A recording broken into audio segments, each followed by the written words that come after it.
नमस्कार मित्रांनो, आज आपण घेऊन चाललोय तुमच्यासाठी एक निसर्गरम्य सफर कोकणच्या समुद्र किनाऱ्यांकडे। निळसर समुद्राच्या लाटा आणि त्याच्या भोवतीच्या वेगवेगळ्या झाडांमध्ये लपलेला निसर्गाचं सौंदर्य हे सगळं एकत्र बघणार आहोत। चला तर मग सुरू करूया।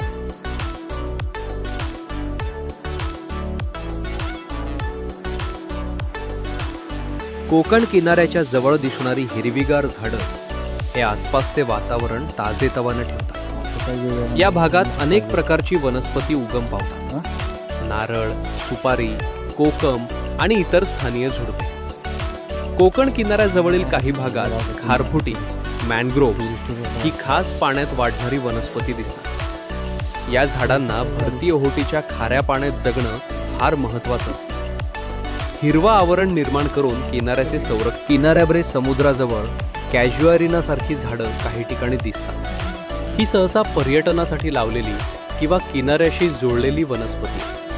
कोकण किनाऱ्याजवळील काही भागात खारफुटी, मॅनग्रोव्हज ही खास पाण्यात वाढणारी वनस्पती दिसतात। या झाडांना भरती ओहोटीच्या खाऱ्या पाण्यात जगणं फार महत्त्वाचं असतं।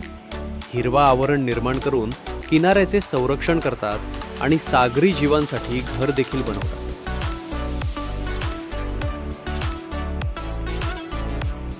आता आपण आलोय मुर्डी बीच। इथलं वातावरण अगदी शांत, समुद्राचा विस्तार आणि गावाच्या आसपासची कोकणची हिरवी। आता आम्ही म्हणतोय कोकणात आलो तर फोटोशूट झालंच पाहिजे। आता आम्ही चाललोय हरणे बंदरला, कोकणातल्या एका खूप सुंदर आणि प्रसिद्ध ठिकाणी। सकाळची वेळ आणि हरणे बंदर पूर्णपणे जागं झाले। बोटी किनाऱ्यावर लागल्या आणि मासळी उतरवण्याची लगबग सुरू। इथली एनर्जी खूपच वेगळी वाटते। कोकणात आलोय आणि फिश मार्केट पाहिलं नाही तर ट्रिप इनकम्प्लीटच। इथली धावपळ आणि मजा वेगळीच आहे। इथे मासळीचे दर वेगवेगळे असतात आणि बार्गेन करणं पण एक कला आहे। लोक थेट मच्छीमारांकडून मासळी घेतात।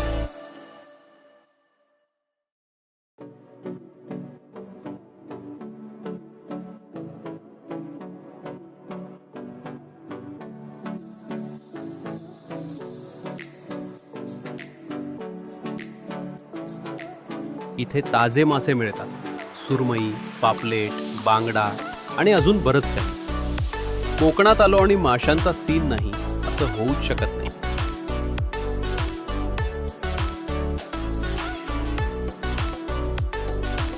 तर मित्रांनो, हा होता आमचा हरणे बंदर फिश मार्केटचा व्लॉग। तुम्हाला हा अनुभव आवडला असेल तर लाईक, कमेंट आणि सबस्क्राईब नक्की करा। पुढच्या व्लॉगमध्ये भेटूया।